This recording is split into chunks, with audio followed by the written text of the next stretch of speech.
Hello, and welcome to the Red Flags Podcast.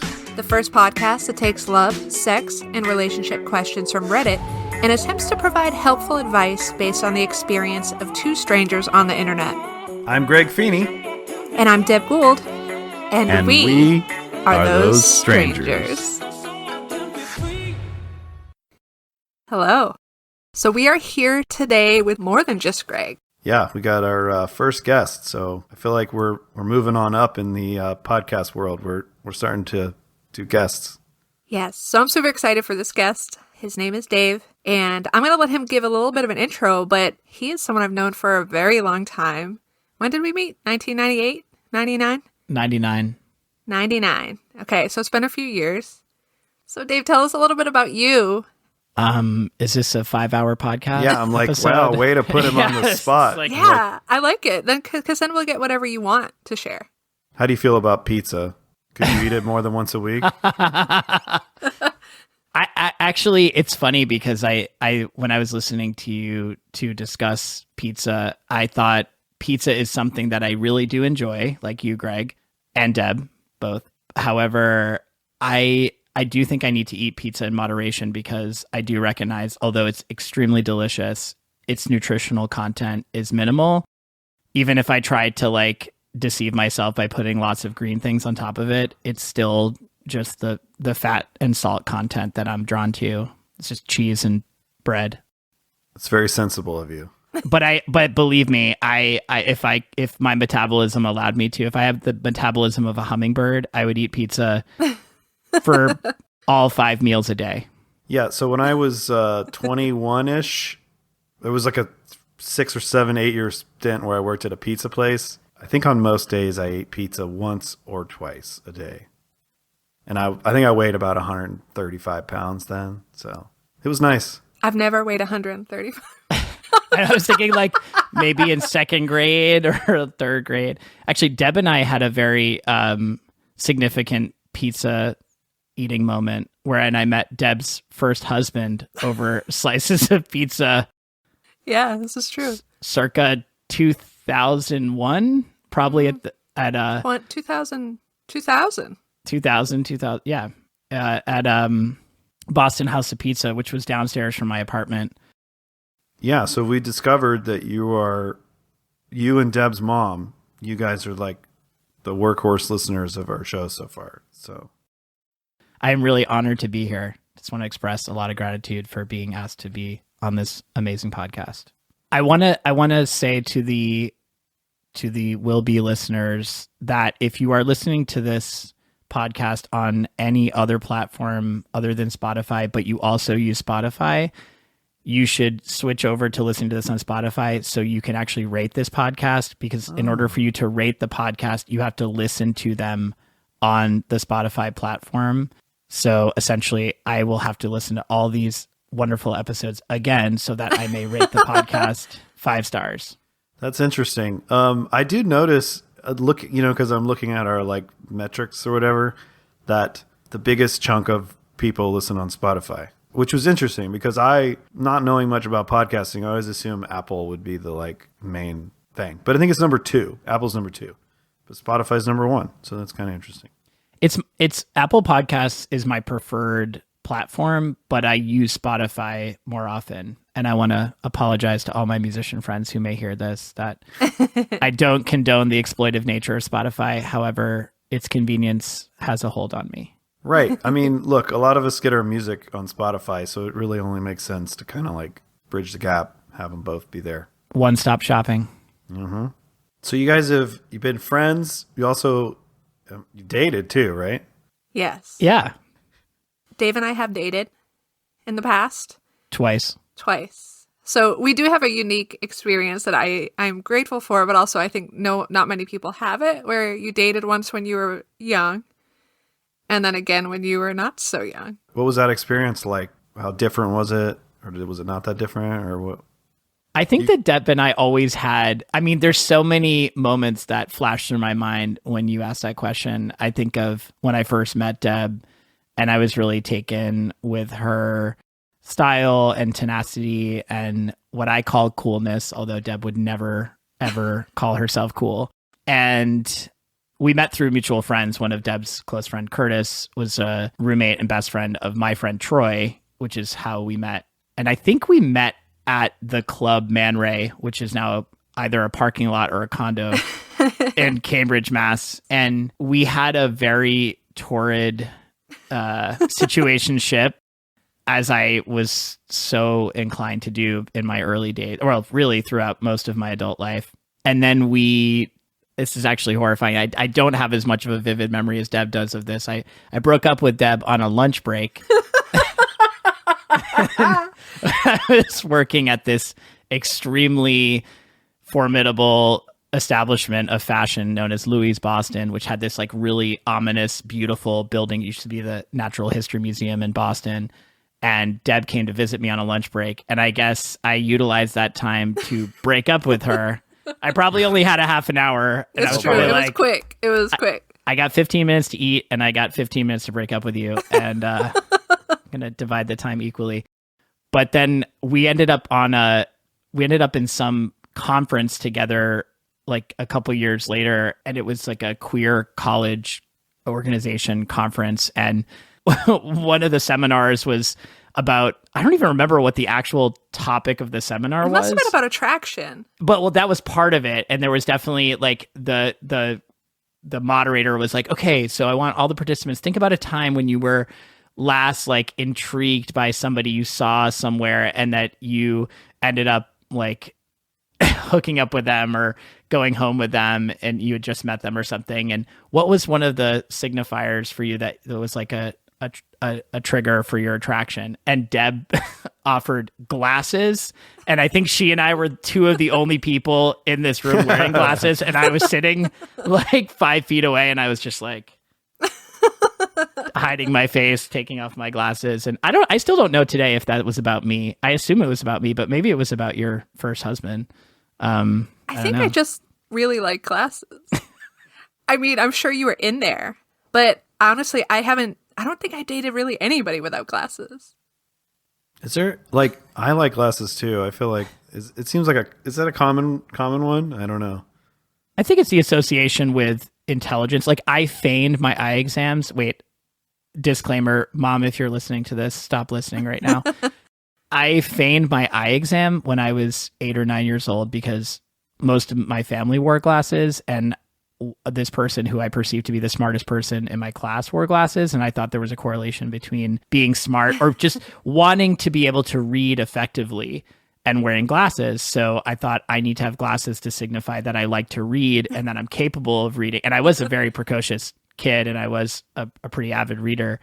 And so I feigned my eye exam so I could get glasses. And, but I feigned it so badly they thought I had a brain tumor. So I had to have an MRI when I was like 9.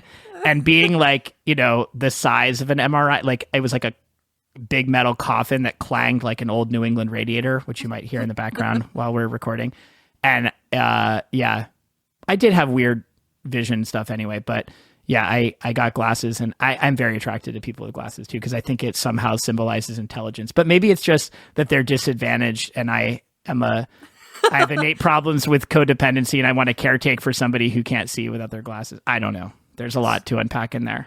That story is hilarious because it reminds me of a story of my ex-wife. When she was young, she wanted glasses just like you because she thought they were cool. She went in there, she faked her eye exam, and she had to wear an eye patch for like a month because they wanted to like correct her imbalance.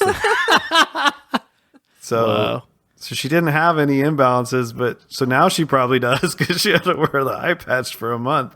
So she was like, this didn't really go the way I planned. Like, because now she's in school with an eye patch on, and now she's the girl with the eye patch. Something that parents are not considering as a problem to look out for. Yeah. Did she look like Nadine in season 2 of Twin Peaks? Just like woman with an eye patch in school. Yeah. Yes. Hanging out. Love it. Well, and I know that for me, I think that if I was going to think about where my attraction for glasses goes, I immediately think of, well, Lisa Loeb, 1, and 2, Kennedy, like from MTV. Yes. Like I had such a crush on her. Like I still think curly hair and glasses are like definitely like triggers for me for like attractiveness. So Yeah, I think it also signifies it's like the first accessory that people see on your face, and if you have a particular aesthetic like Deb does, it can be a signifier of personal style. And I think that Deb has exquisite taste in eyewear. And that was a big attraction for me as well. I think, we share a proclivity for both vintage eyewear and new eyewear that is informed by a vintage aesthetic. And my current boyfriend, he deceived me. I thought he actually needed prescription lenses, and I was very drawn to that. And then I found out it was just a ruse. It worked though. Yeah. I could actually tie in Lisa Loeb into this podcast in that she filmed her reality dating show #1 single, which was 2005, in the cafe in which I was working. And I actually was working during the shift that she filmed her episode in the cafe, which speaking of a ruse, that entire series was a ruse because she had a boyfriend the entire time, but she was feigning being single and going on dates while she was acclimating to New York City, basically trying to revive her completely dead career after one single in 1994 while dating Ethan Hawke. Anywho, I digress. Actually, another funny interaction that I remember is when Deb was going through her first divorce. I think we talked on AIM, Instant Messenger, and Deb has definitely been somebody that's always like, imprinted a very significant experience in my mind, and I always have like a fondness for our connection. And years after we kind of lost contact and she was married and living in Houston, I don't know why, but I felt compelled to like reach out, and she was going through her first divorce, and I was offering condolences and support, and also thinking, oh, maybe this is my opportunity to like reignite that flame. But I think, she was in mourning, and I didn't feel like it was super, appropriate to try to engage her that way. But I asked, what happened? And she said he did things that were unbecoming of a husband. And I just felt like I was like transported back to like the Gothic South, where it was like he did things that were unbecoming of a husband. I was living in the South. And so weird that we didn't reconnect fully until years later. And it was just to finish that thought. It was really amazing to reconnect with Deb, and it feels like no time has passed. I mean, I think our connection is so like we do innately connect on all 4 channels of like an intellectual, emotional, spiritual, physical traction or connection, intimacy that doesn't just dissipate. I feel like when you have that like holistic connection with someone, it doesn't just like die unless they have a lobotomy or a nervous breakdown. Yeah. Well, I think that's great. I think I love that you guys have still, been friends and stuff like that. Like, to me, a lot of people mess this part up where it's like people date and then things go south and then it's like they don't, you know what I mean? Like it's great to see 2 people have like a history together and sort of like stay friends and all that. So yeah, I think if there's like a fundamental undercurrent of love and respect, and Deb is such an incredible friend. Deb is somebody who is very consistent in keeping in contact, and know that she values like consistent connection, and she's very present even in times where I feel like withdrawing. Like Deb is like a super intentional communicator, and so it feels relatively easy to be engaged with somebody who's so intentional in their communications and genuine with their love and affection. This is a Deb appreciation podcast now. Yeah, Thank you, Dave. It's so nice. That's good. Yeah. Well, now that we've interrogated you, do you want to check out some topics? Yeah. Super psyched. Okay, so our first topic comes from relationship advice. My fiancé put up a pillow barrier in our bed and won't take it down. Okay, I'll make it clear that I recognize that I'm going to come off as bonkers in this post, but let me try and explain this whole thing. This problem goes back, way back. I'm almost 38, so is he. We're only 3 weeks apart. I'll call him Caleb for this post. Caleb and I met when we were 14 years old in drama club at a Catholic high school. So we have a lot of history. We've been together for 17 years, though we've known each other for 24 years. We're also getting married in 2 weeks, but that's not really relevant here. I've been a terrible sleeper all my life. It started back in high school when my family moved to another city and my room ended up being in the basement. I got used to sleeping in complete darkness and silence and being more comfortable on the colder side. Every sleeping situation I've had to deal with since then has been a downgrade in some way. Whether it's too bright, too warm, or too noisy, I also hate the feeling of my skin touching itself. So I wrap my sheets around every limb, even between my fingers, to keep everything separated. Over the years, I've had to adapt to this by using the highest NRR earplugs I can find, putting up blackout curtains over all windows, and keeping the AC set to 66 degrees or lower. I also buy oversized sheets to allow for the extra fabric yardage I need to keep my skin from touching itself. It's still not perfect, but it works for the most part. Of course, that means Caleb, as well as any exes, have had to deal my insanity as part of the package of being with me. I recognize I'm lucky to have landed a man at all, trust me. Even when my sleeping terms have been met, I'm still not always a polite sleeping partner. An ex once described my behavior as like a corpse in a washing machine.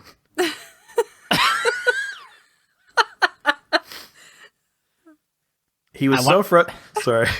I want to know who has direct experience with a corpse in a washing machine. This is true. Subreddit. He was so frustrated that he also took a video of my antics one time to show me what I'm like, and honestly, his description was accurate. A couple years ago, Caleb finally had enough of my crap and suggested we get separate duvets. We have a lot of Scandinavian friends for some reason, and I guess they told him it's normal for couples in their part of the world to have their own duvets. So he brought this up as a way to help bring some peace to our bed.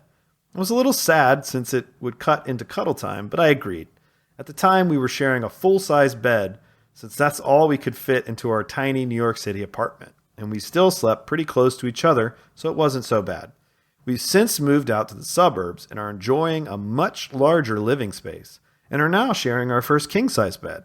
While the upgrade has been great, it feels like I'm sleeping on another continent from him. Ever since getting our new bed, he has been so much happier. He won't shut up about how much better quality sleep he's getting. Whatever, it's fine.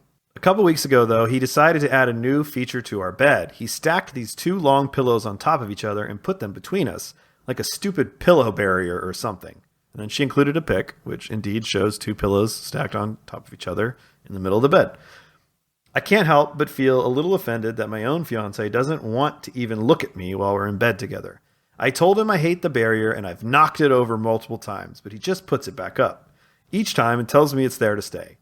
He claims it, 1, serves as protection from my violent flailing limbs, 2, acts as a sound barrier because evidently I also talk a lot in my sleep and I sometimes scream, 3, blocks some light that seeps in from our bedroom door that we have to keep open because otherwise our giant German shepherd will lose her mind and make a scene.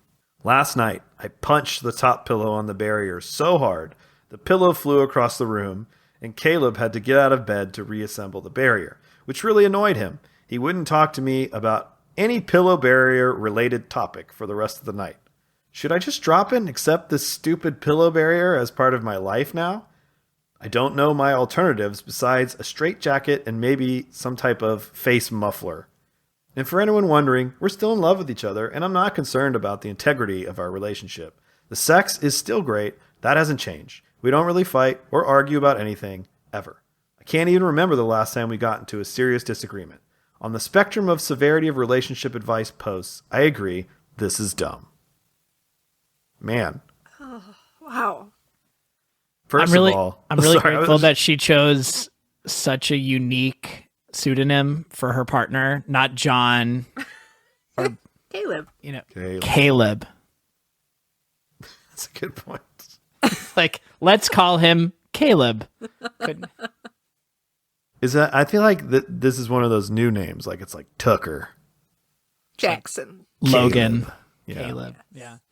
She's very detailed. Her specificity was, including the like type of earplugs that she uses, was remarkable. I'm surprised we didn't get a thread count and a preferred fabric. I was just about to say this, actually. That was my first comment, was that I feel like talking to this person would be exhausting because like I would take them 4 paragraphs to like tell you that they got a burger. You know what I mean? Like, are we sure Caleb isn't a corpse in a washing machine at this point? I don't see the problem here. Yeah. Yeah. I think it's like, for me, I think I try to dial it back into like a more like simplistic assessment of what the underlying root cause is. And it sounds like to me, she has an issue with not having unfettered access to her partner. I mean, like physically. I mean, I would think that's usually, I think it's emotionally for people, but it can be triggered physically. And it sounds like she wants to have like contact on demand, even though she's sleeping and not conscious, which is also disturbing on some level. It's like she wants to like disrupt his sleeping as well. I mean, it's like she's aware of how violent of a sleeper she is and how disruptive it is, yet she still wants him to suffer as. Yeah, or, I mean, she says, my own fiance doesn't even want to look at me. Like, what? He's not looking at you while he's sleeping. He's trying to get restful, regenerative sleep. He's not trying to look at you, unless maybe that's part of the equation. Maybe that's part of their process, is like he watches her sleep, and if you put the pillow barrier, he can't watch her. So it's not specified. I have a little bit of experience with a pillow barrier, so I can speak to this. It doesn't involve me, just in It's case not any involve of the you. listeners are wondering.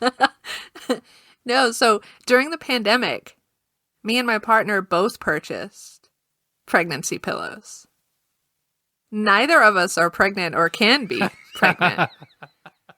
But man, buy one of these things. It's like $40, best $40 you've ever spent. So it's like, I don't know if you know what this looks like, but basically it's like a pillow with arms attached. I have a lot of experience with this, actually. Okay. My wife had one when she was pregnant, and so I'll let you keep going, but I have some stuff to say about it for sure. So basically, at one point, my partner says, hey, I wish there was a pillow that would do this. And I was like, yeah, it's called a pregnancy pillow. They immediately bought it. They sleep so much better since they got their pregnancy pillow. I don't use mine every night. So we do have a pillow arm. You just got to lift the arm once in a while. It's fine. See, I understand the, like, when my wife had the pregnancy pillow, it definitely felt intrusive, but not so much because like I couldn't get at her, because I'm used to that, because when she would sleep, she would always hug pillows anyway. So it was always like, if she was going to be in snuggle mode, she had to like transform into snuggle mode. So I'm used to that. But the thing was just fucking huge and took up a lot of the bed. So like, you know, we joke about how my wife is like, she's kind of a cover hog, she's kind of a bed hog, and I'm like, just like this, like on the end of the bed, and that thing was like kind of like to the point where it's like, okay, now it's like actually encroaching on me, like to where I like try to lay my arm down, and it's just like boom, there's like this big pillow. So it was an issue, but somehow we got over it. But the funniest thing is actually not even about sleeping. It's that all throughout my wife's pregnancy, she had a smell. Like, it was like a pheromone or a hormone, or maybe it was like the vitamin she was taking, but like she just had a very distinct smell. It wasn't like a bad smell. It wasn't like a particularly good smell either. It was just a smell. And the funny thing is, I don't know if I ever told her this. And this is a great way for her to find out, right? Yeah. And no. I know I meant when she was pregnant. I've definitely told her since then, as you'll hear in the story. What happened was she was like, oh, my friend at work really wants a pregnancy pillow. I was going to give her the one that I used. And I was like, oh, cool. She's like, I'm going to wash it first. I was like, yeah, you definitely need to wash it. And then she didn't even, but she was like, she smelled it. And she was like, God, what is that? Like, I've never smelled that smell before. And then I was like, I smelled it and I was like, oh yeah, that's what you smelled like when you were pregnant. And she was like, what? What? I was like, yeah, the entire time you were pregnant, you smell like that. And she was like, why didn't you tell me? I was like, because I didn't really know how to like word it like in a way that wouldn't sound weird. You know, I was like, but yeah, that's what you smelled like. And she's just like, I can't believe I smelled like this the whole time. And nobody told me. So that's pretty funny. But that's to say, like, it's not a major issue, but I could see how someone who is like insecure in a connection would feel like now we're further disconnected, which makes me even more confused at the end of this when she says that like we're still in love with each other and sex is great. Then what the fuck are you worried about? True. And Contact also, on demand. Contact on demand. And She's then going to also- wake up in the middle of the night and be like, I need to touch my partner. And if there's a pillow barrier, it's going to prevent her from doing it. But it's not like it's a titanium pillow. She acts like it's not like the iron wall has been constructed in between her and her partner. It's a pillow. well, and also like all the things that she needs personally to sleep. Like, really, you're gonna give the dude shit for putting up a couple pillows after you're like wrapping sheets around your fingers, and it's got to be like icebox cold and completely, you know, Flailing it's just like, limbs. Yeah, I'm like like- he's trying to just not get hit at night. yeah, it's like cut the guy some damn slack. Like, he's putting up. I mean, I agree. Like, she's like, oh, it sounds kind of stupid, and I sound, you know, I'm like, yeah, like this guy, like, give him the damn wall. And she sounds really childish when she's like punching the pillows off in the middle of the night. I'm like, what a brat. Yeah. I appreciated the reference to how Scandinavian people sleep with multiple duvets. I mean, that is popular in various parts of Europe. And it's very typical for, you know, now it's very common for people to have like the California kings or the split kings where you have like two people like different levels of firmness in their mattress. You can get one mattress of one firmness level, one mattress of the other, and they can be put together. And yeah, because people sleeping patterns and sleeping preferences are so specific and individual. And it's like, yeah, she's really lucky that that person wants to sleep in the same bed with her. Like, if that was my partner and my partner slept that violently, I would probably have to sleep in another bed, even if it was in the same room. Like, I couldn't probably sleep with that person because it would be so disruptive to my own sleep. And why would you want to deprive your partner of restful, regenerative sleep? You want him to be tortured like he's in Gitmo and just woken up every 5 seconds with flailing limbs and punch pillows in your face? It's like, no. Well, this came up this week because I was sick the whole week, and my wife, well, one, she didn't want to get sick, but two, when I'm sick, I snore a lot. So she was like, oh, I can't, you know, she's got earplugs and those usually work if I'm going to snore, but not when I'm sick. So she was like, oh, okay, I'm going to go sleep in the other bedroom. So she slept in the other bedroom for like 3 nights, and it made me think of like, and the funny thing is at first I was like, you know, this is kind of cool because we're like, you know, we were hanging out together and we're like, all right, it's time to go to bed. Good night. And then it was like, I could watch whatever I want on TV before I go to bed. And then I started reading that I guess there's like a bit of a movement by some couples to do separate bedrooms. Yeah. I know a couple people. Yeah. Yeah. Like, I think this is becoming more normalized, which is kind of funny because it's more of like a reimagining of the like 50s, like separate beds, you know? I'm triggered. My last relationship ended with my partner sleeping in the other room for the last 3 months of our relationship and referring to me as their roommate. Oh, well, yeah, that sounds like a whole nother, I think Subreddit. This has to be another, like, this has to be a mutual decision, right? Yeah. Right. I feel like at the end of the day, if that partner is making so many concessions, like you said, it's like if the only thing that he is asking for, that Caleb is asking for, is those mere 2 or 3 pillows. It didn't even look like, for those of you who can't see it, it's not like it was like 8 to 10 pillows erected between them. It was like 2 pillows. It was We'll very share minimal. the photo on Instagram. It was so Oh, yeah, minimal. that's a good idea. So it's like she's definitely, I think she's trying to ask for more than she offers. All right, so this topic comes from r/sex. I, 28-year-old female, have a cuckold hotwife fetish. How do I get over this? Hello, Reddit. Please help. I'm not sure where to ask, so I apologize in advance if I broke any rules. My husband, a 33-year-old male, and I have been married for 4 years. We both have similar libido, so sex works fine for us. Our overall relationship is great, and I love him very much.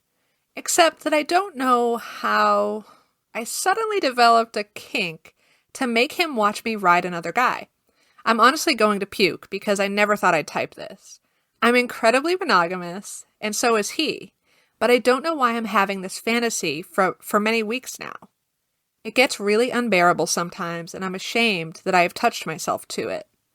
What can I do to get over this? I feel disgusted. I can't share this with him. I don't want to make him upset or doubt me. Sounds tricky. Dave cannot handle this.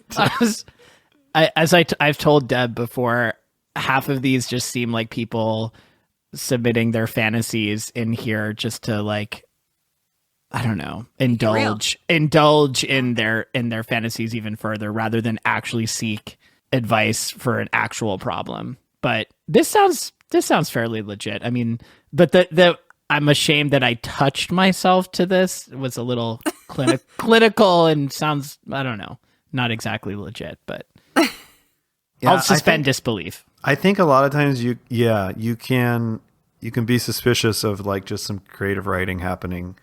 And that's always going to be the case with something like this. So it's just like, I tackle it from the perspective of, is this a real issue that someone might face? And if the answer is yes, then it's worth answering whether or not the person's actually dealing with this, right?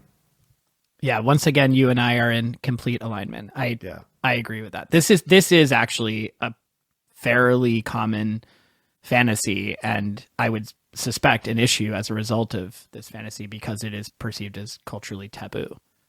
Yes. Yeah. I think that I don't know if this is maybe just me being biased in my interneting lately, but I've noticed this being more of a thing more and more like recently. It seems like cuckolding, hotwife, there's cuck queens, which are like, basically it's like the woman version of a cuckold, like a woman who likes to be cucked.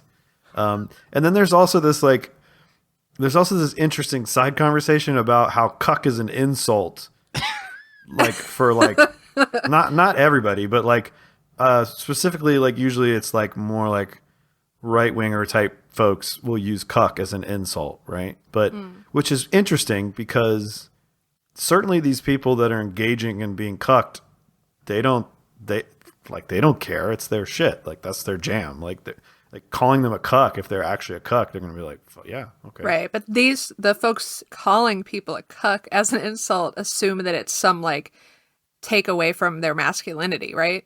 Yeah, like, oh yeah, you let some guy fuck your wife or whatever, your masculinity is suspect, right? Yeah, there's inherently a lot of like toxic masculinity, threat to virility, and sexual prowess as masculinity, as virility, and also a sort of deeply misogynistic, old patriarchal trope of the wife as property, and she's being essentially stolen or borrowed by a thief. Yeah. So one thing I want to point out about this person is that I get the impression that usually when somebody has this fetish, it's usually coming from the male partner. Usually I feel like it's more typical that the male partner is like, oh, it'd be super hot to see you do XYZ. Is that something you'd be interested in? I think it's more rare probably that a female partner would be the first to bring this to the table. And I say that because I think a lot of males' egos can't handle this kind of stuff, even in a thought experiment, I mean, we also live in such a patriarchal world in which women aren't encouraged or supported in openly talking about sex and sexual proclivities or interests or fantasies. And so it's like, we, I think, more often see men being vocal because they feel confident in their ability to be vocal about their sexual fantasies, interests, because it's encouraged, again, as like an extension of toxic masculinity, patriarchy, blah, blah, blah, blah, blah. But Deb, what do you think about that? I mean, I agree. I feel like men are always encouraged to share kind of what their needs are very specifically. I mean, the whole porn world is almost created on it, right? To find porn that's created by and for women is really challenging and expensive. So, yeah, I agree. She doesn't even sound like she's going to bring it up, right? Like she wants to just forget about it and move on. Like she's like, I'm so disgusted with myself. I mean, isn't that a bit of a problem? I mean, or Absolutely. but then she also says that she's incredibly monogamous and so is he. So this was one where some of the comments that I read bothered me. And because a lot of them were saying like, absolutely 100% do not tell your husband, because once, even if he just knows that it's something that you think about, your relationship's dead. Like you're like damaged goods and he'll no longer want you. And I'm like, unfortunately that may be true because there's a lot of shitty people, but that is, to me, is insane. Like that your ego would be so fragile that your partner's sharing a fantasy, not something that they're even like 100% sure they want to do. They're just saying like, yeah, this is a fantasy that I've thought about. And I'm curious what we're like. I want so much more information, right? Because I feel like I would love to know what their sex life is like now, right? well, they Because have a this is, like, similar libido. That's the one thing she says. That's okay, about so it. that She might said speak to similar like libido. the amount of sex, but what are they doing? Because if she's developing this new, she calls it, I've developed a kink. She has this fantasy about cuckolding or hotwife, and like, are they even watching porn together? Like, what's the baby step? You can't go from like nothing to cuckolding. I mean, you can, but I feel like it's really traumatic. And also, I think there's that distinction. It's almost like hot wife is synonymous with a threesome more than a degrading experience for one of the partners. For like, it's not like because she's not specifically saying she wants to have a cuckold situation. She wants a hot wife situation wherein her partner wouldn't be denigrated or right, degraded in some way, right? It would just be that they would have a threesome. So it sounds like, I mean, it's just funny that we have this term to describe something we already have a term for, a threesome. And or maybe she wants to be praised in a way by the new partner in which it would be, the focus would be on her, which, a lot of threesomes that involve two men and a woman in traditional heterosexual contexts would be like the attention would be on the woman. And I think that, to Deb's point, I think contextually need a little more information because like, how long have they been together? How many partners has she had? Maybe this is just born out of a lack of experience and maybe their sex is banal and a little,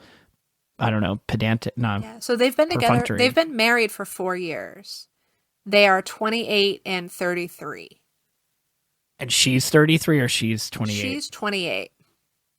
Yeah, so maybe presumably she has limited experience. Maybe she had a long-term partner when she was in her earlier 20s or whatever, and maybe this is only like her second or third partner, and so maybe she has limited experience and wants to explore other penises, and that's understandable. And I don't know, but we don't encourage that. We still think of it as this like Judeo-Christian ethic of thou shalt be faithful to one penis until death, especially if you're a woman. Right. So just to bounce off one of the things you said about like we already have a name for threesome. From what I have read on the topic, like the defining thing about hot wifing is supposed to be that the male partner has no interest in any other female partners. And I think I read there's actually like a guy who wrote a book or a paper. I'm not sure. I've only read excerpts, but basically dove into the psychology of hot wifing. And generally it's a male generated fantasy. And it seems to be explained by like the idea of watching my wife be sexy and have sex is, reaffirming to me like that she's like desirable, attractive. It's kind of like she still got it. That girl still got it. Yeah. Not with me, like, but with somebody else. or both. I mean, she could still have it for both, but like, and then I think also, there's this whole idea of like compersion, which is like that you can get enjoyment out of watching your significant other get pleasure. And I can understand this concept from the idea of like, we know that like when you have sex with a new partner, it's very exhilarating usually, right? So that's something that you can share with your partner that you can't really give them. You know what I mean? You can give them other things that they can't get from that interaction. Like you can give them a longer, deeper, more satisfying sexual relationship. But in this scenario, it's kind of like, oh, but then also you can have this like spicy thing that you do or whatever. So, and then the other part that I was going to mention real quick, you said that there's porn and stuff like that they could explore. Like maybe she's missing some journey or experimenting that she hasn't got to do. There's definitely a lot of steps before you would even get to that point if you were trying to get to that point. And like you said, porn would be one of them.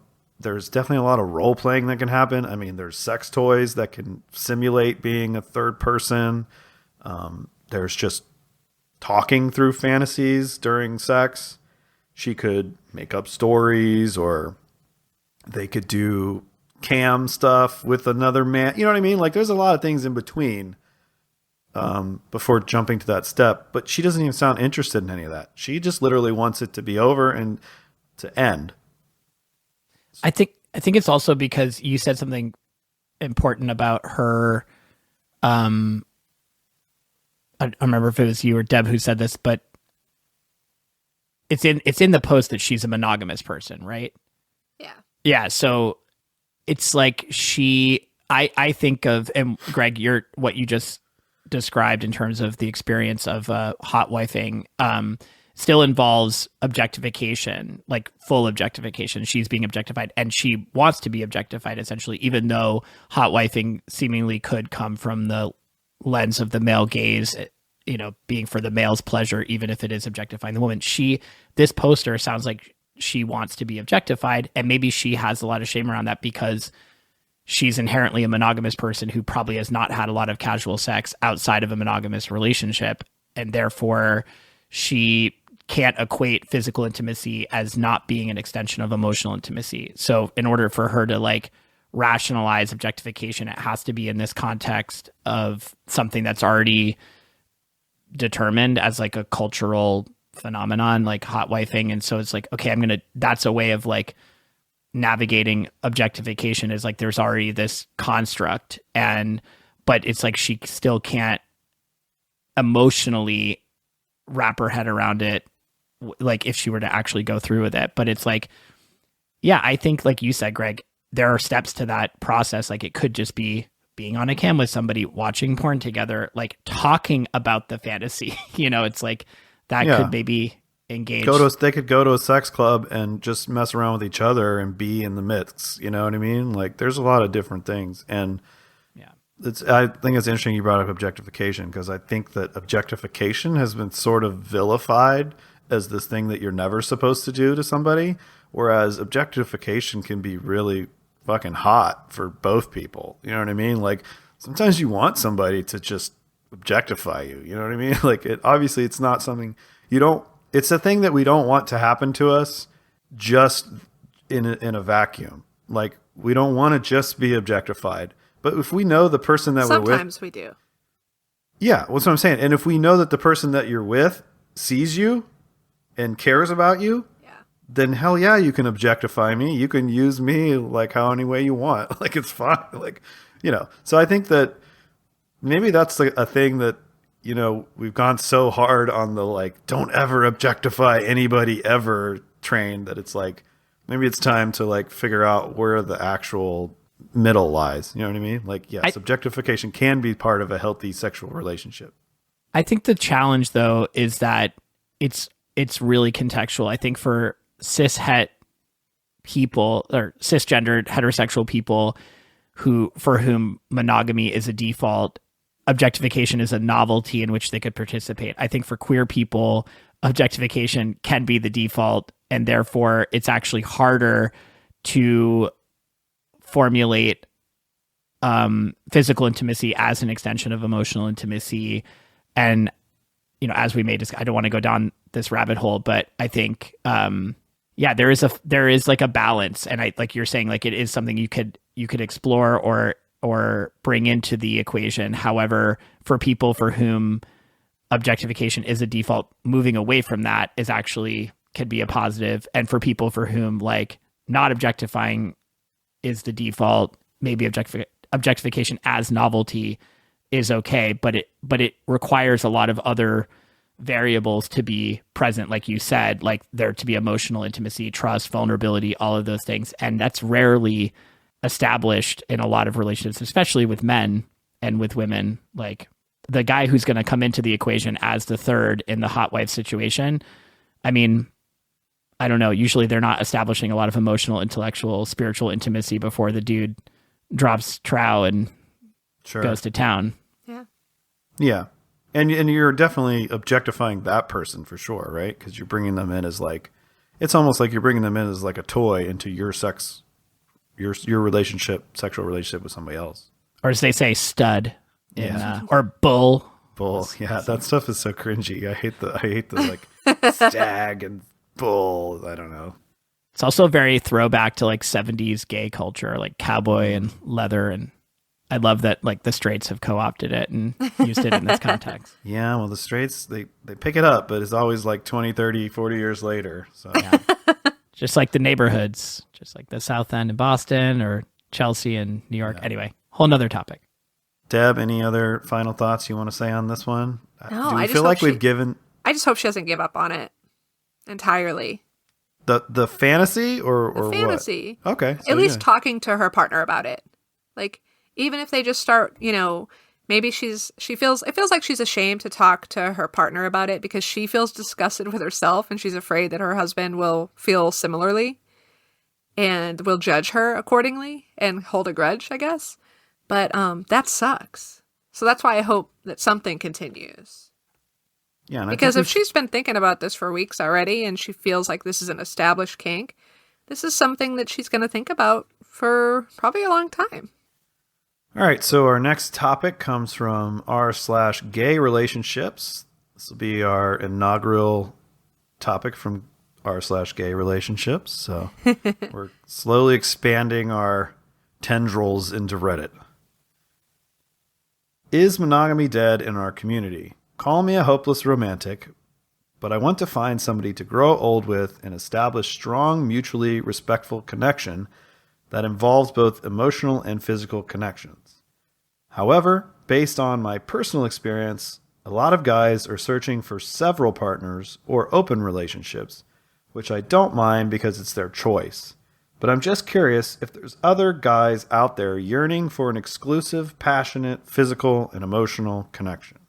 Yeah, it's a very prevalent topic in the queer community these days. I identify as a queer man or bisexual man, as in I'm attracted to genders that are mine and not mine, which is an evolved definition of bisexuality. I think historically people think of bisexuality as being limiting or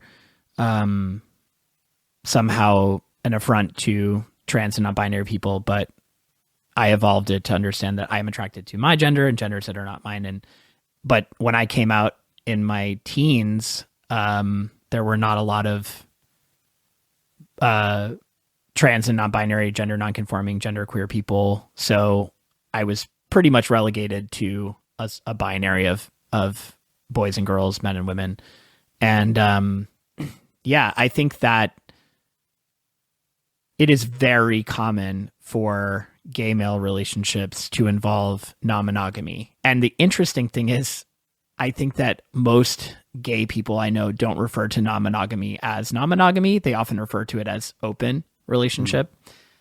And there's so many layers to this. I will say, first and foremost, people of my age, I'm in my early 40s, I think we're all roughly the same age now. We grew up at a time when it was not relatively easy to perceive having a, quote unquote, normal or typical dating experience, even in college, because there weren't a lot of people who were out, especially if you grew up in areas where there wasn't a large concentration of queer people. You didn't have a lot of models. You didn't see it in media. You didn't it wasn't always encouraged by parents. I mean, culturally, queerness was still like evolving to be accepted on a fundamental level. So you just didn't, I think that even if you had healthy intimacy with your parents, even if you had healthy attachment style, you didn't have a lot of hope for having a traditional dating life. And as such, I think that a lot of people affirm their sexuality through a lot of compulsive, casual sexual encounters and have a difficulty, sort of as we've discussed already, with establishing physical intimacy as an extension of emotional intimacy. It's just a lot of casual sex. And I have a lot of thoughts on this personally, because I think that men are socialized to be hypersexual, to be not emotionally intelligent or emotionally demonstrative. And if you have two men who are both encouraged to not be emotionally demonstrative, to not develop emotional intimacy, to not be emotionally intelligent, maybe have some internalized shame about being queer, don't have a lot of experience in other relationships with other men, it's like a perfect storm for trying to develop any sort of like substantial emotional connection. And it definitely is a wonderful, it's extremely conducive for a focus on casual intimacy, on casual sex.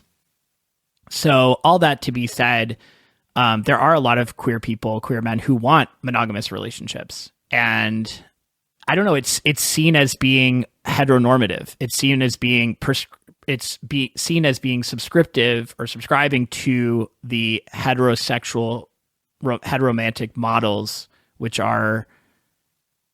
are trying to buck against by being queer in and of themselves. Like, by being queer, that involves not subscribing to the straight models of relationships, the heterosexual models of relationships. So I think that even though it is very prevalent to have these open relationships, there are people who do want monogamous relationships, but it's few and far between, because it's seen as passé. It's seen as being antiquated or being heteronormative or being. Or Dave, tell me, what are your thoughts on like it being associated with a certain age? I mean, the funny thing is, there are a lot of people who will say that you can be monogamous for a period of time, but that eventually you'll be non-monogamous. And actually, older queer couples, more often than not, are open. Right. But to your point, yeah, it is seen as like you're going off to the Raisin Ranch together, holding hands while you're getting your diapers changed, and you're basically, trying to be this boring monogamous couple. Yeah, you pretty much honed right in on what I was going to say or ask, was that it seems like to me, if you've already sort of like, you've taken the steps to like embrace yourself doing something that's sort of like subversive traditionally, that it would be easier for you to do that in other areas as well. So like monogamy, like if you're already like escaping the bounds of just what people consider normal, like heteronormative, then it's easier to then explore other questions. Like, well, why do we stay with just one person? Is that something that we don't need to do either? I mean, it might free you up a little bit to just think about that more. And I would argue that a lot of people don't do the requisite work to understand what healthy attachment is, regardless of sexual orientation or gender identity. But certainly queer people have a much harder time because they don't necessarily see healthy models of intimacy and attachment if their parents are presumably, well, not all queer people's parents are straight, but many queer people's parents are straight. And even if they have a healthy model of intimacy with straight people, they don't understand what a healthy intimacy looks like with queer people. And if they haven't established what healthy intimacy is with one partner, I would argue that even if they're in an open relationship that seemingly is predicated on like healthy intimacy, they still have a misconception of what that is and what is fueling their compulsion to have a lot of sex with a lot of different people. Like, is it to affirm their attractiveness? Is it to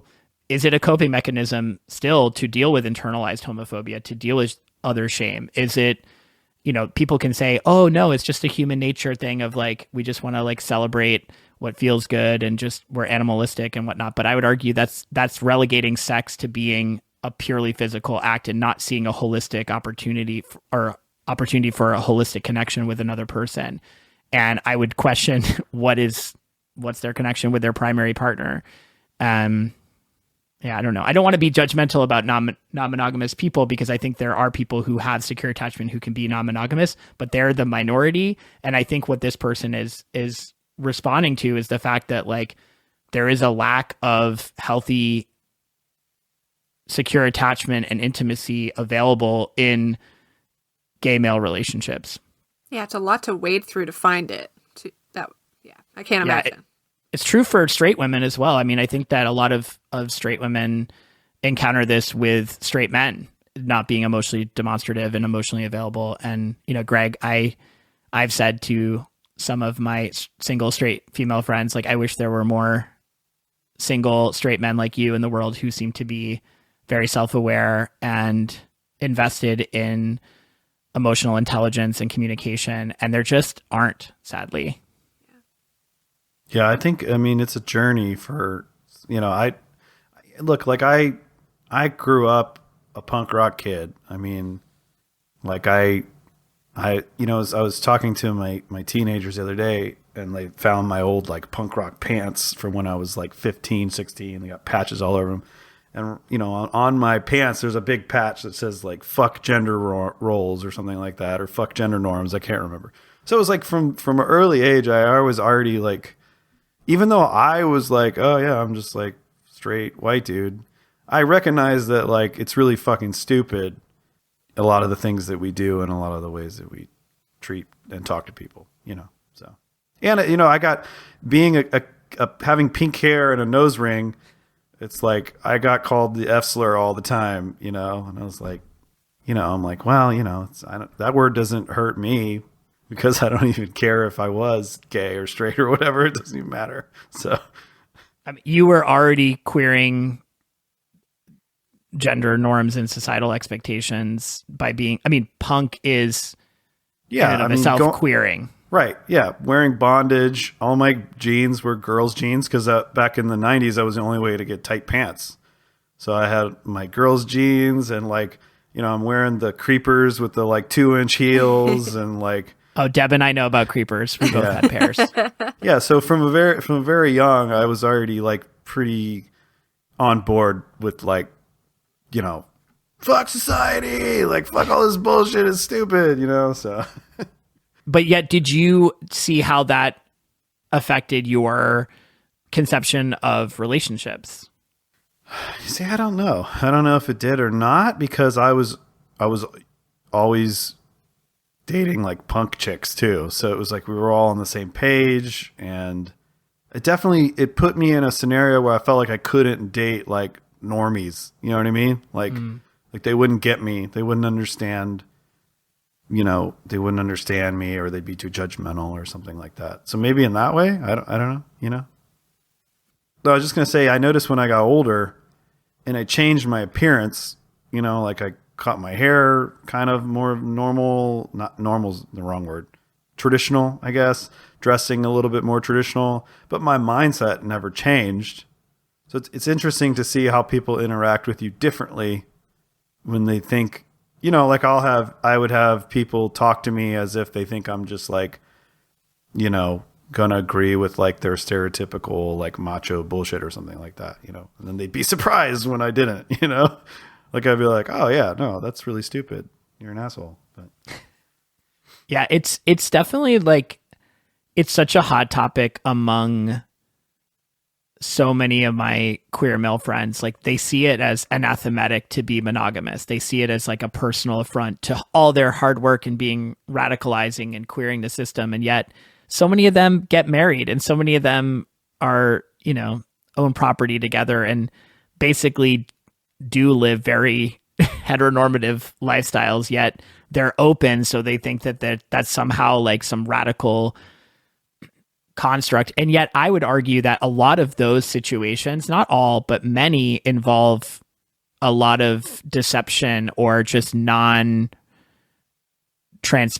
being transparent, like a don't ask, don't tell variety of non-monogamy. It's like, we just don't talk about it. And it's just like, ugh, that doesn't seem good, because that just seems indicative of a larger systemic issue of not being connected and being actually having vulnerability and healthy intimacy. It's like, oh, we just like do what we want when we want. Why would I deny my partner these opportunities? And it's like, well, are you connected? And a lot of the times I don't see, and this is just my own perception, but I don't see healthy intimacy and healthy connectivity with these people who have these like open situations. Well, isn't not always the case. I would say don't ask, don't tell that's sort of baked into the traditional model, right? I mean, isn't that what the man did in 60 years ago? Don Draper.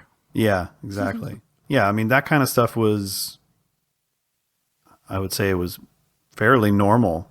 So, yeah, and that definitely wasn't a good connection then either. So, yeah. Deb, what do you think? I don't think I have anything else to say on this. I think you got this. I mean, I think that the queer community is going to continue to evolve over time as it becomes, I mean, we see it now, right? Folks are able to come out so much earlier and be parts of community so much earlier because, I mean, even the advent of the internet changed everything so dramatically. I don't know what this will look like on the other side. I think the most interesting piece to me is that idea of, when gay marriage became legal, it's like, well, why do we want this? Do we want this? It's like, I want all the same things you have, but I also want to do everything that you don't do. It's a really difficult thing to like wrap your head around. Yeah. It feels like such a hypocrisy. It's like, we want to be radical and different, and yet we want marriage and afforded all the same rights as everyone else. And it's like, yes, of course, like fundamental human rights should be afforded to all humans. However, it's like you're trying to assimilate and subscribe to the same stuff. And I will say, just as an addendum, like Deb knows, and I know some of Deb's gay friends, and I certainly have gay friends who are our age, who've been together for 2 decades, who have been in monogamous relationships for 20 years, and which sounds wild to a lot of people. They're like, whoa, I can't believe 2 gay men have stayed together for so long and like haven't strayed. And it's like, no, there are examples of this, and there are examples of people who have healthy intimacy, but I would argue that like just subscribing to this idea of an open relationship because it is so popular is actually being just as not discerning and subscriptive as if you were to subscribe to monogamy without actually considering all of the parameters to it. So this next topic, the title is, Bi Guys, do straight girls ever treat you like you're their gay best friend? Assuming if you are openly bi, do straight women treat you like a stereotypical gay best friend or want to become your close friend so badly? Or are they just as hesitant in befriending you like they are with straight dudes? Do straight women automatically trust you more than straight dudes? Although I'm openly bi, I've never experienced this. It's such a veiled question, because I don't think it's asking the direct question of, do people see you as a whole person, as a bisexual, or do they relegate you to being straight or gay? Because that's sort of inherent in the question asking, is like, are you relegated as a straight person with these people? Are you relegated as a gay person with these people? Which is so, I mean, that is my experience directly, is that I think being a bisexual male, I think most people, regardless of sexual orientation or gender identity, relegate me to being a gay man. And I think it's such a cultural trope that we see bisexual men as latent homosexuals, and we see bi women as straight women who are just experimenting. And that's because, toxic masculinity and patriarchy and all the wonderful things that we've already discussed multiple times today. And in my experience, there has been some inherent trust and vulnerability shared with straight women because we're both attracted to men and because we have relationships with men. And so I have this wonderful duality of both having experience as a man and also being attracted to men, but also being attracted to women and being able to negotiate having intimacy with women. I was about to say, it makes you uniquely able to talk on both sides to that person. You can say, you can talk to them from their perspective and from the other person's perspective. So I could see that as being very valuable information. Yeah. Or it's like I'm a eunuch and I'm desexualized entirely and I'm just like this non-entity, or I'm just like the bisexual oracle who is just like there for your wisdom. It's like, to speak on my own experience, when I was younger and seeking intimate friendships, and by intimate, I mean emotionally intimate friendships, unfortunately, what was most readily available to me were girls, because girls were encouraged to be emotionally demonstrative, emotionally intelligent.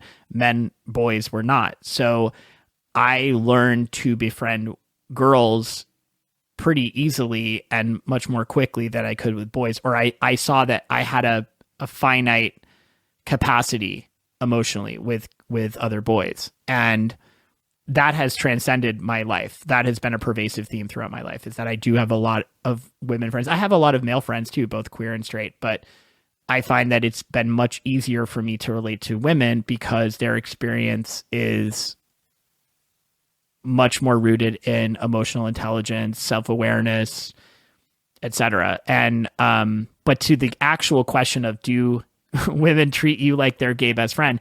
Yeah, I think it's sometimes easier for women to think of me as a non-threatening entity, to think of me as somebody who wouldn't be attracted to them, even though I have been attracted to my female friends. I have had blurred boundaries with certain female friends. It has enabled me to have a really deep level of intimacy with cis women, cis straight women, that has unfortunately, I have not respected the sort of sanctity of a platonic connection and crossed some boundaries and gotten into some situationships. But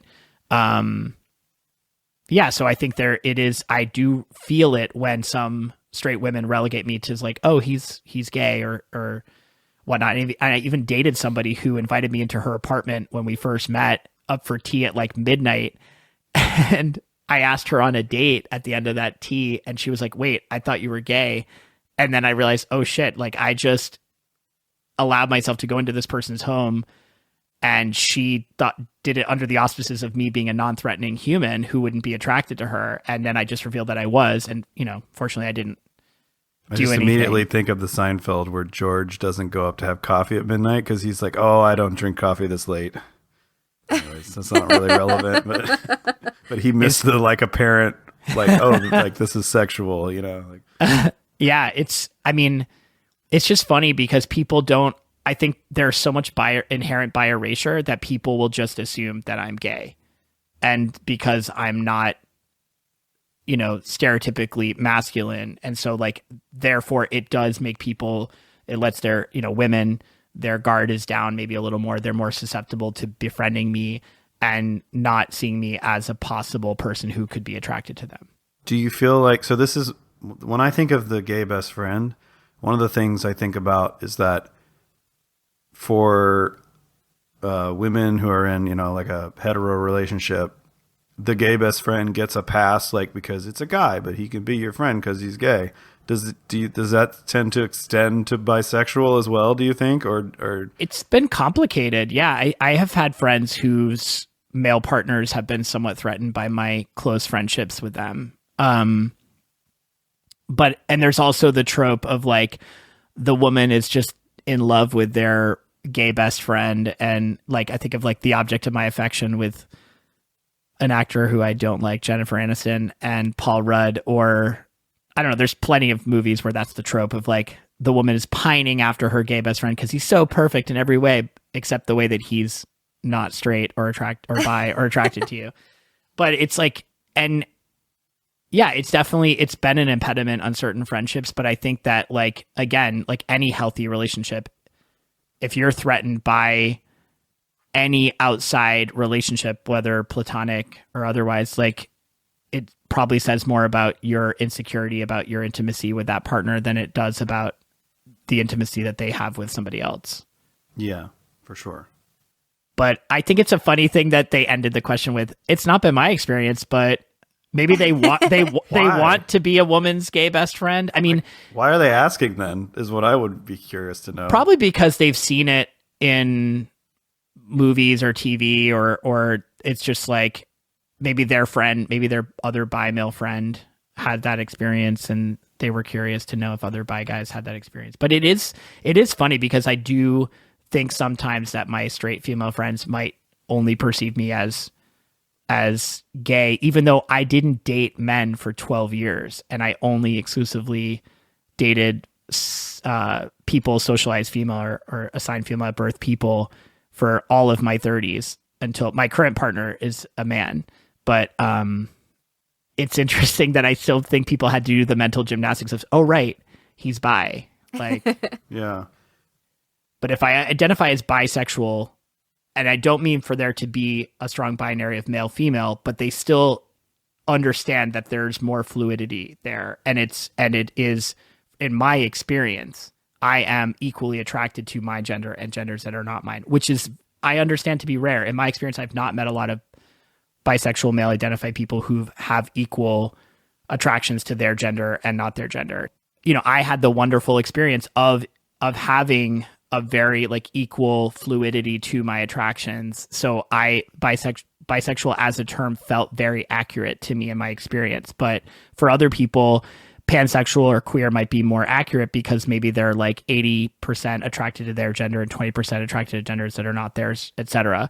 But yeah, if I want to be technical but actually I don't even care because I like politically using the term bisexual. I really own it and I've used it since I was 14 and I own it. But I want to say as an addendum, there are so many gay men who also perceive me as a latent homosexual, and they would just, a lot of my gay male friends would say, like, when are you going to date a man again? And I'm like, when they're emotionally intelligent, available, respectable humans to date. But yeah, I was going to say, not just straight women. That the bisexual piece, I mean, for me, my sexuality is challenging because I've ridden the wave and the ease of heteronormativity. It's really easy to date men. They're so bad at it. They're so bad. It's so easy. And so I feel like I've never fully identified as straight because I know that I would date any human of any gender. And straight's a weird thing now, right? Because I'm like, does that mean if I'm attracted to someone who is a trans man, then I'm not straight? Right? Like, yeah. It's really blurry right now. So I always felt like it's interesting because the term bisexual, when I think about college, God, the gay dudes in college were brutal to anyone, especially men who identified as bisexual. And I mean, we were both involved. Like, I was the president of our Rainbow Alliance at my college when I was in college. And we had to do like special programming to try to like explain that these are human beings. Like, it was wild. And it doesn't feel like it's gotten a lot better. Wasn't like the concept of like gold star lesbian also like kind of an affront on like bisexual people? Yeah, there's so much inherent misogyny within the gay male community. They'll reward each other for having zero experience with vaginas. If you were a gay man born by cesarean, you're a platinum gay because you've technically never touched a vagina. Right.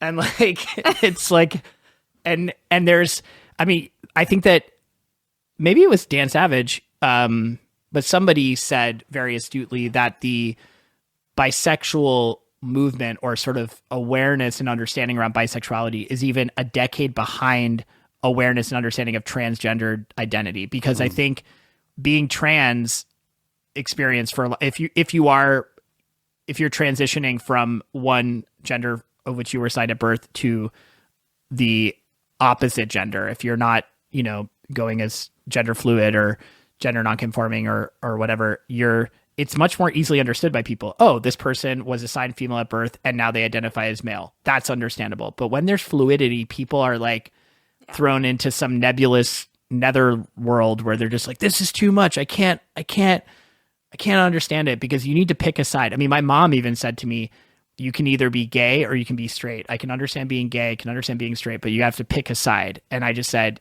okay, well, you can pick a side, but I'm going to be on my side over here being bisexual.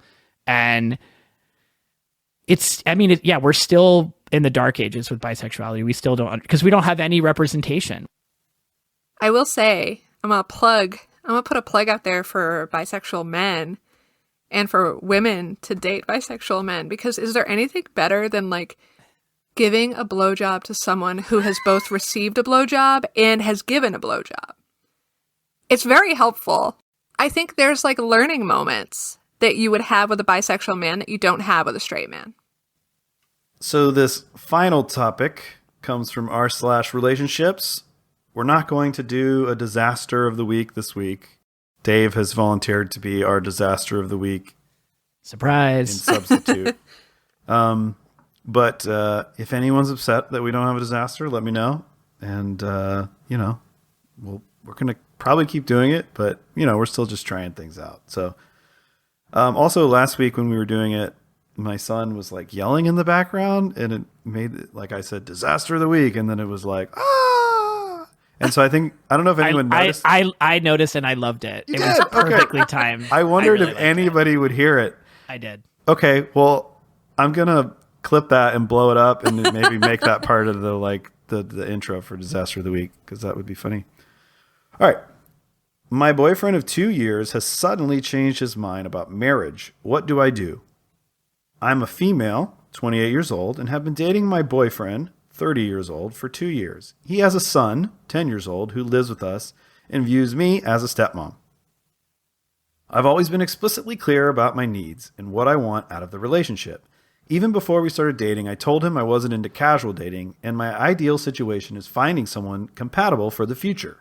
Eventually, I want marriage and kids, and since I'm almost 30, I've totally stopped being shy about those needs.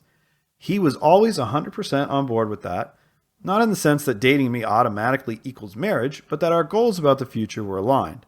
2 years later, we frequently talk about our future. When we'll buy our next home together, when we want kids, how long do we want to be engaged, etc. And now it's getting down to the wire. I'm about to turn 29. It's been 2 years, and suddenly getting engaged becomes fair game. Now, out of nowhere, he's unsure if he can see himself getting married right now. His timeline is all of a sudden 3 to 5 years away. His reasoning?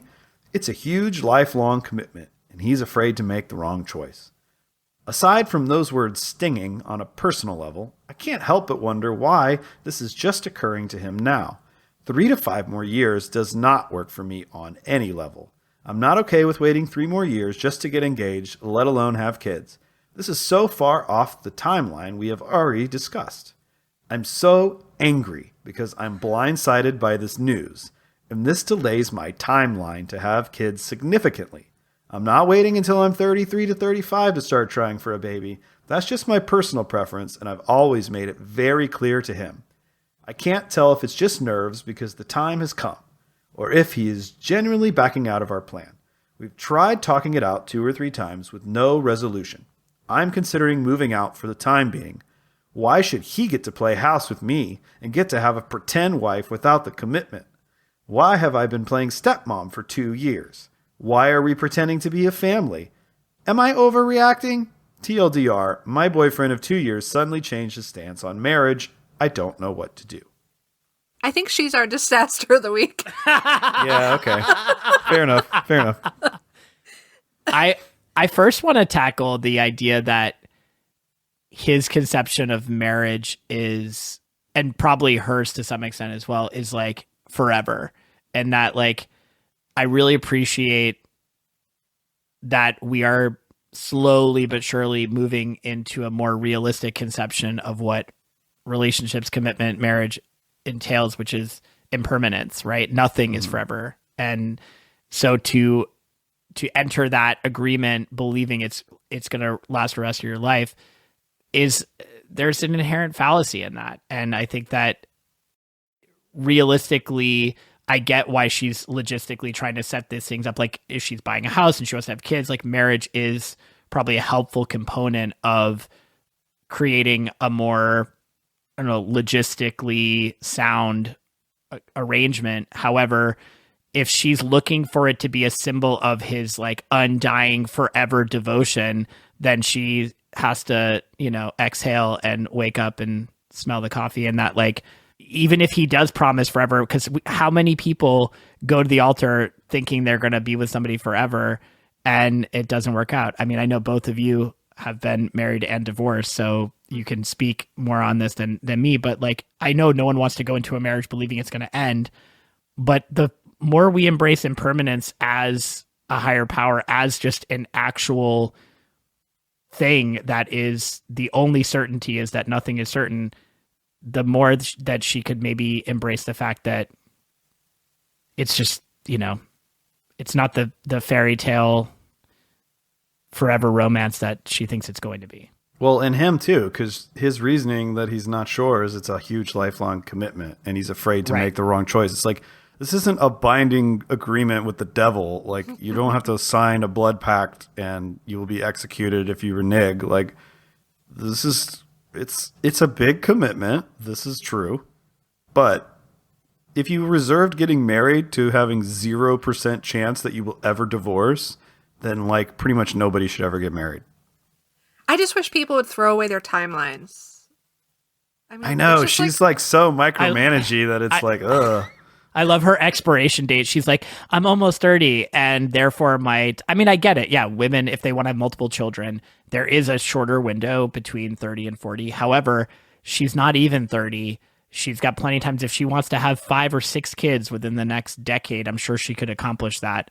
And she's definitely subscribing to culturally imposed timeline of like, you must be married and have children by this age, which is, in my view, antiquated. And I'm surprised that somebody, we're seeing trends with Gen Z and millennials to be less inclined to be married and less inclined to procreate. So it's funny that we're seeing this person who seems to be a little bit of an outlier, but there still is that inherent like pressure to prescribe to that sense of normalcy and adequacy. Yeah, I think depending on what family dynamics you're coming from too, there's still so many people who are just like, oh, the expectation is I'm going to carbon copy what my parents did. Like, that's the goal. It's just like, I don't know. The timeline thing is difficult for me, mostly because I hate the idea of people subjecting themselves to unneeded disappointment, which is inevitably what a timeline causes. Let me peer into my crystal ball for a second, and I'm going to try to guess what's going on with this guy. So this is going to be very presumptive, but there's a point. There's a reason why I'm doing this, okay? It's not because I think I'm necessarily right, but I'll explain it. This guy has a 10-year-old son. I've been in the situation where I had kids already, and then I was with somebody else, and they also wanted to get married and have kids. I loved her as much as you could ever love anyone. Yet I still had a hard time just wrapping my head around my kids are already like getting older, and now I'm going to reset the clock and go back to baby time, because if you never had kids before or you've never been around newborns, like it is the first 2 years of it is basically just, it's terrible, but like with good stuff. You know what I mean? Like it's enjoyable sort of sometimes, but it's a very difficult period of life. And it's also a very difficult period in a relationship. Relationships can be made or broken during that newborn phase, because there's a lot of chances for things to go wrong, resentment to build up, and just boom, you're off to the wrong foot. So I'm going to just take a wild stab. I could be completely wrong.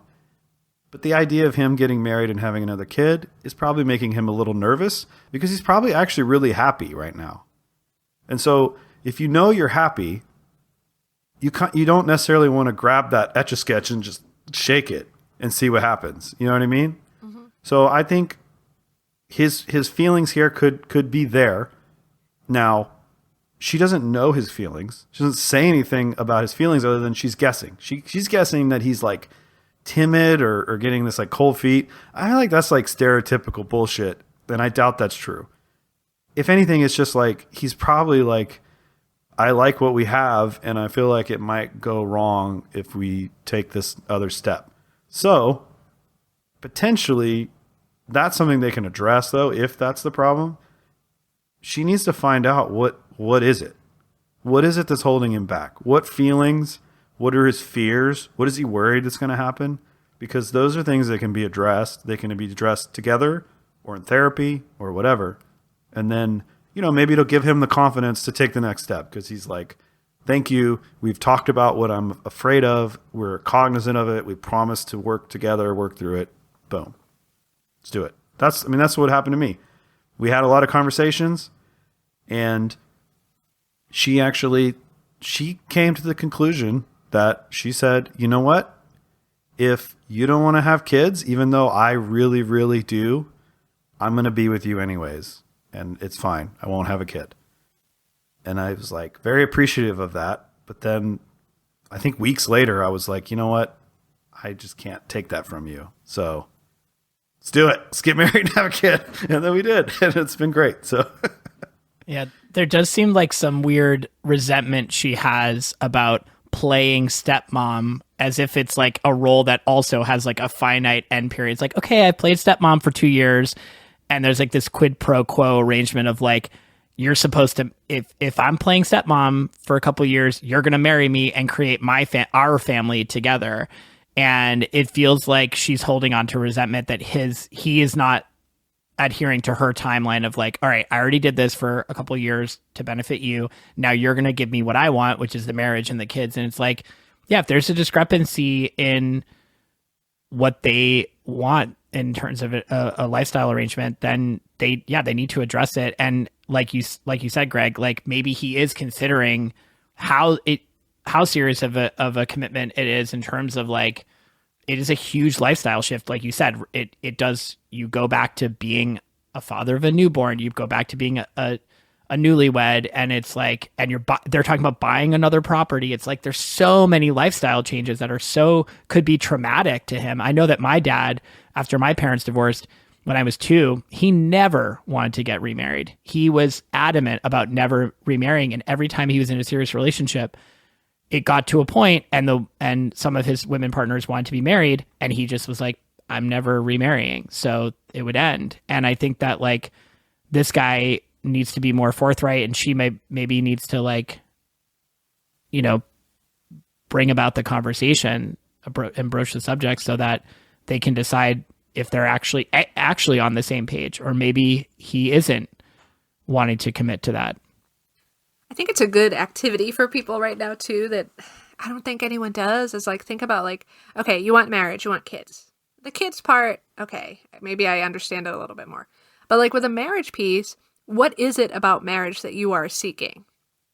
Right? Like, is it an enhanced sense of security? Is it that you want to be allowed in to like see someone when they're in the hospital? Like, what is the actual benefit outside of like having a party and having a piece of paper? I think that's like an interesting thing to explore with a couple who are off of the page, as in regards to getting married. Why? Like, what's the reason?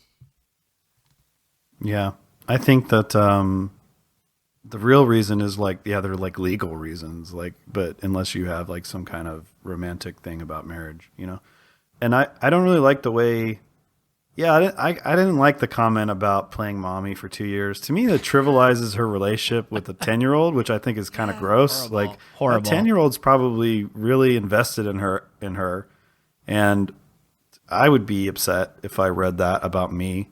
And then I also hate this concept of like, don't give him the milk without buying the cow or some shit like that. Like, that's a little bit of the attitude that she's taking here, and I think it's kind of gross. And I don't like the way that she's sort of sweeping his feelings under the rug as like kind of trivial and stupid, and like, he promised me this, and it's like, well, you know what?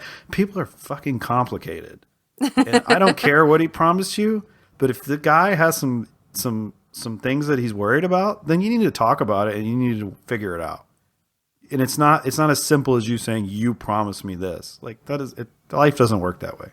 I mean, yeah, the romantic notion of marriage is still very intact for her, which I think as two people who've been married multiple times, I've never been married, but I feel like you're bragging at this point. I've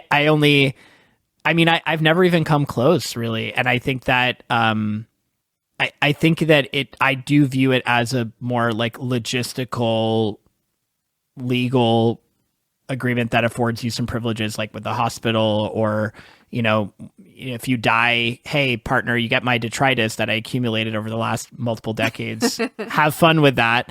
And it's like, but it sounds like she's subscribing more to the like romantic fantasy ideal of like, he's going to be my Prince Charming and forever husband. It's like, it's like when she said playing stepmom, that really got me. Like it's not genuinely commitment and investment. And so, yeah, I think she's the asshole. I think she's the disaster. And I think that she needs to learn better communication skills and to be more realistic about her expectations, or not have so many. Yeah, it's just really easy for me to imagine why this guy is maybe not so sure that he wants to marry her.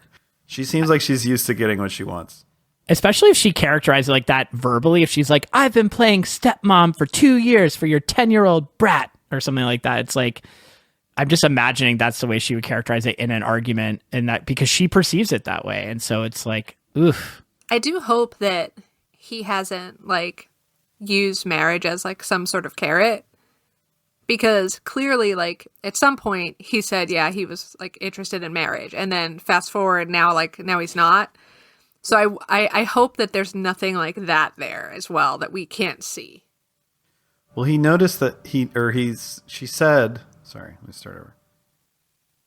I noticed that he said he's afraid of making the wrong choice, which obviously he has some trepidation about marrying this woman. And you know what? Marriage can be one of your goals, and then you could be with someone for however many years, 2 years. Yeah. And it can take 2 years to realize, like, oh, maybe not this one. Like, it's not like they've been together for 10 years. No. Like 2 years, you're like, I feel like at 2 years, you really only been getting the real them for like a year tops. Maybe a year and a half. I'd love to ask her if she would consider what it would be like to get married in the next year, have a kid in the next 2 years, and then they break up in the next 3 or 4 years. And so she's got like a toddler as a single mom and a big house that they bought that she probably can't afford on her single income. What would that life be like for you? Because that's a high probability. So, you know, are you willing to take that risk? It's like she's only considering it as from the angle of like, it's just going to be perfect. And it's like, there's just so many unforeseen variables, and life and compatibility in a relationship is much more about how you navigate the challenges with grace and respect and humility versus like expecting perfection. All right. So All right, let's close we should out? wrap this thing up. Man, that was a lot of fun, Dave. Like, Yeah. I'm going to miss you in the next one. I'm so grateful. Thank you so much for having me. I feel really honored to participate in these wonderful, thoughtful discussions that you two wonderful humans have. So nice. I'm feeling the pressure now. I'm like, I got to bring a guest on now that tops Dave, or at least comes close. No way. That's going to be hard. Is that a pun? You know, I love puns, but accidental. All right, so this is the time when we plug our stuff. I don't know, Dave, is there anything you want to plug? You got anything that you plug?